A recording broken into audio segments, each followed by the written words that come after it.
Hi guys, it's Mark from Burton Bibles here, just bringing you a video review of something very special indeed.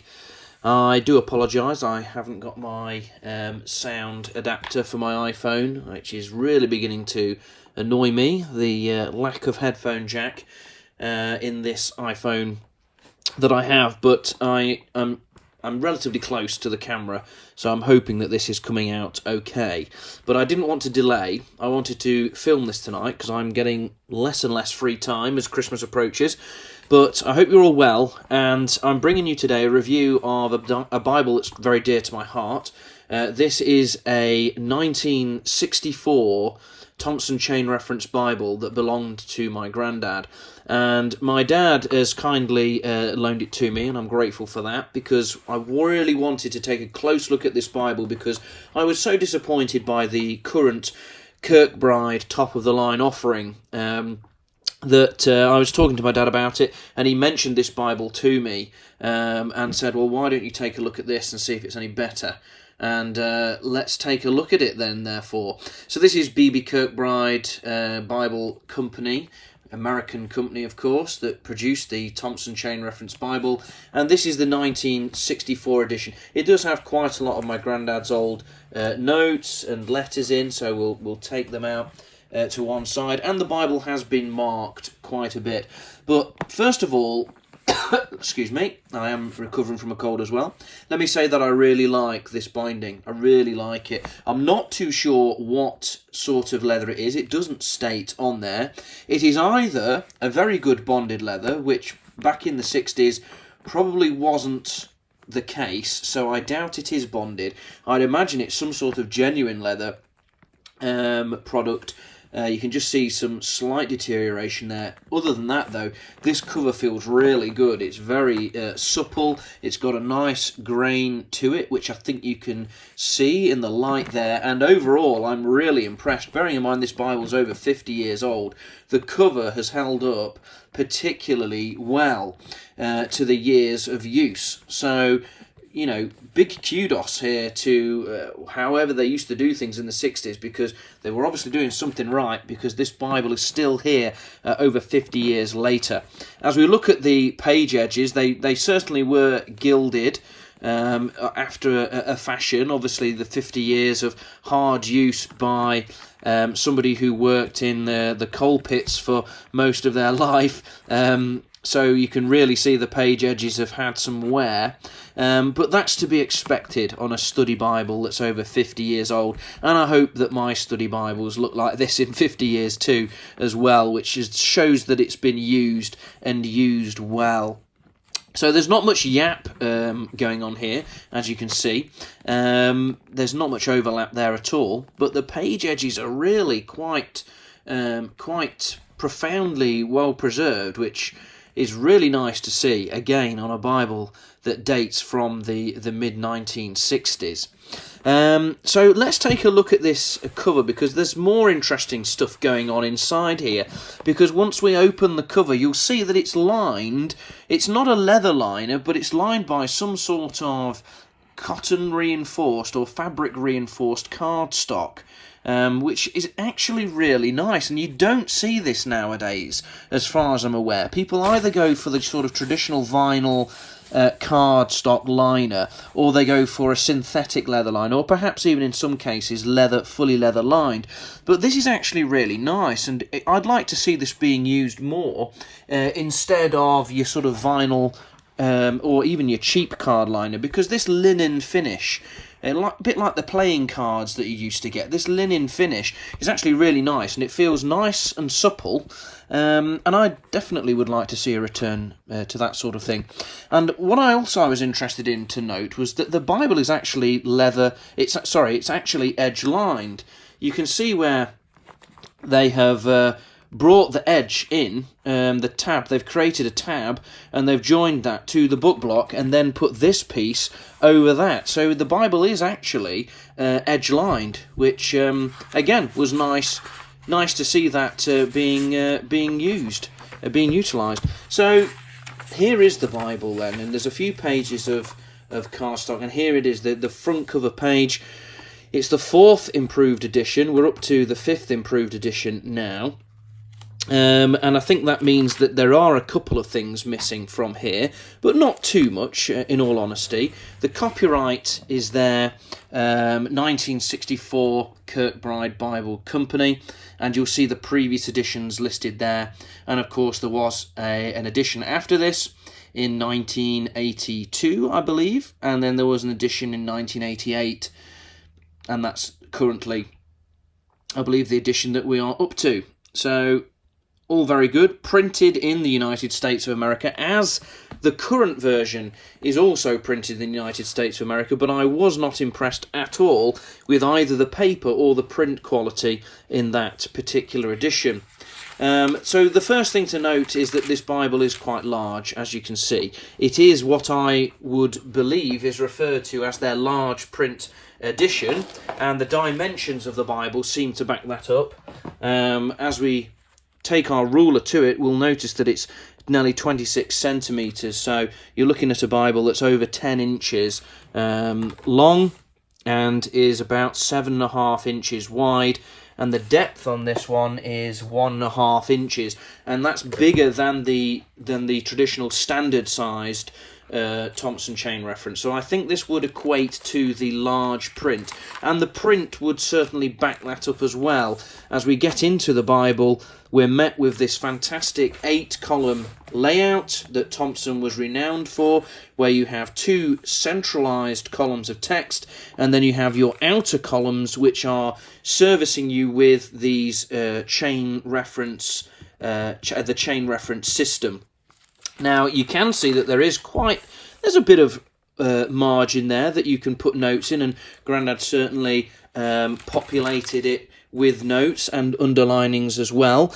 And the thing that is surprising me about this is how lovely the print and the paper is in this 1964 edition. This is just a world apart from the edition that met my eyes just a couple of weeks ago. I mean, look at that. That is, the paper opacity is fantastic, and I don't know whether we're getting this in the light in my office, but the opacity is fantastic, and the print is just shining off the page there. There's none of the waxy finish that we've seen on the recent Thompson chain reference Bible paper.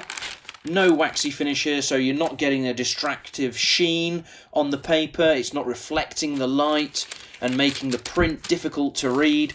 I mean, it's not even, I don't even think the Bible is line matched, but it doesn't need to be line matched because the opacity on this paper is just absolutely fantastic. So I was really pleased to see the quality of this older edition. The print seems to be bold, really quite bold, which again benefits readability. Even the references, which are a smaller typeface in the margin here, I have no problem reading at all. And some of these markings, I mean, Grandad wouldn't have used correct Bible marking pens because they just weren't around in those days. I think this is just a red Bic biro probably that he's using to mark his Bible here. And to be honest, it's not destroying the Bible. It's not bleeding through. It's not creating massive show through. There are notes where it has shown through a bit more, but all in all, it's holding up to it because of the paper that they're using. And I'm turning the pages of this Thompson chain reference, and I hope you are getting this through the camera. I wish I had my my microphone equipment in that would pick up the noise that this paper is making, because it really feels substantial. The paper is it doesn't feel thick, but it feels nice and robust. I don't know how to describe it. The paper feels thin, but it acts as if it's thick paper, if that makes any sense whatsoever. So it really is fantastic to read, and I'm supporting the weight of this Bible in my hand, and to be honest, it doesn't feel overly heavy.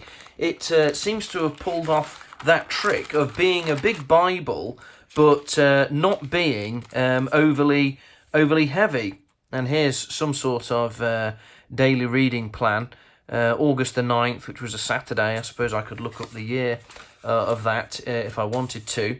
And as we get into the, let's go over to the New Testament perhaps, just to see what happens there. Again, lots of big pages. As you can see, the Bible lies completely flat, needs absolutely no encouragement to lie flat, even right at the start of the scriptures. There are areas here where you can see the old thumbprints. The old thumbprints of my granddad have just sort of worn away the edges and discoloured them. Like I said, Grandad was working in coal pits in the northeast of England for much of his life. He was a fitter there, so he was dealing with grease and coal dust and oil and all the rest of it. So, you know, I can imagine that, and I remember his fingers, they were quite rough and ready. And so the pages have certainly taken some use and some wear over the years. And as we get into the New Testament, you'll notice straight away that this is not a red letter. And again, this Bible benefits from that, because Kirkbride, for whatever reason, when they chose to do their red letter, chose one of the most ridiculous reds that they could ever have chosen. Now, there's some sort of purple ribbon in here, which looks like it came from the factory. That's not been added later. That's factory. So it looks like, I mean, I didn't even know it was there, to be honest, because it blended in so well. It's discoloured heavily on this end, but it does appear to be a bright purple ribbon, which is actually, as much as I don't like ribbons, is actually quite attractive. You can see the end is also quite discoloured there as well. That's nice to find that. So there's no red here. And so that gross red of the Thompson chain reference red letter edition is not here. And it's fantastic. This reminds me very much of my Cambridge Thompson, which also was black letter. So I'm really pleased to see that here.